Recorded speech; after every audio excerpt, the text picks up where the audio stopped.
The DOT market had sort of waned a little bit, and our commercial markets had fallen off, but the military is still going strong. So we decided that we needed to have a focused plan on how to target the military to be able to increase our volume and our bottom line for our company.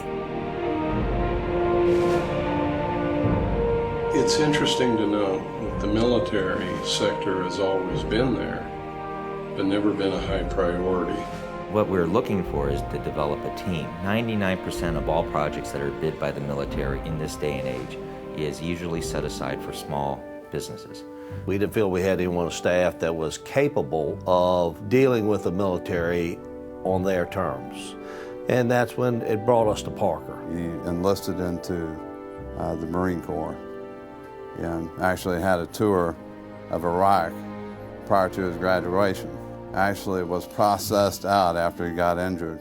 We talked to him shortly after that. Again, the military initiative is a long-term initiative. What attracted me to Reeves, certainly it was the professionalism as I got to know the leadership of the organization, their commitment to the same priorities that I had as a commander, and that was safety first and foremost. And the general, by his participation with Reeves, allows us to open doors and meet potential contractors, potential customers, and owners prior to the bids coming out. Parker came in, he learned who we were, and he taught us who the military was.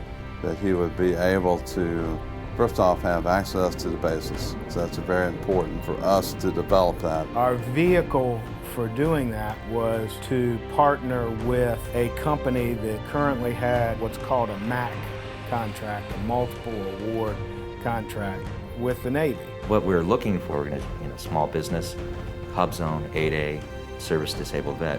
When a small business like myself teams with a large company like Reeves that's got the technical expertise, that has the equipment, and we present that to the government gets that warm and fuzzy feeling from them. On the asphalt side, it's pretty complicated.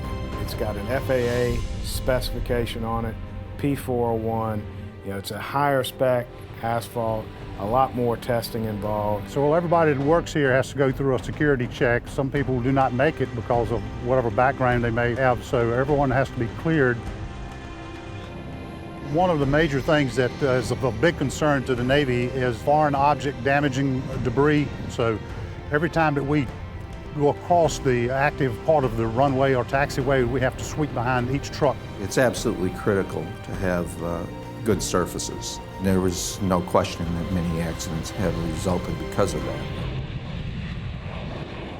When Parker first came here, we understood that he was in the reserves and could be called up again. What it was going to mean for us and what it was going to mean for him. We felt it was our obligation as a family member to be able to take care of him and his family while he was gone. Huge sacrifice on his part. Of course, we wanted to support his family in this endeavor and to support our country. Being involved in military projects on all the military bases in our area does give us a tremendous amount of pride. And that we're able to contribute to the success of the military by delivering a good job. We wanted to give back to the military community because, one, we have so many participants that either have been in the National Guard or the Reserves or now are in it. General Severinsen brought back the idea about the potential partnership with the Aviation Museum. We brought an expertise to maintenance of the pavement, both asphalt and concrete, and we have the ability to do the work. What we're doing out here is giving them, a safe and new airstrip for them to land on. So it is a lot of pride that goes along with that, for sure. Improving their infrastructure, it gives a level of satisfaction that we can be a part, even a small part, to assist them, considering the great sacrifices they make.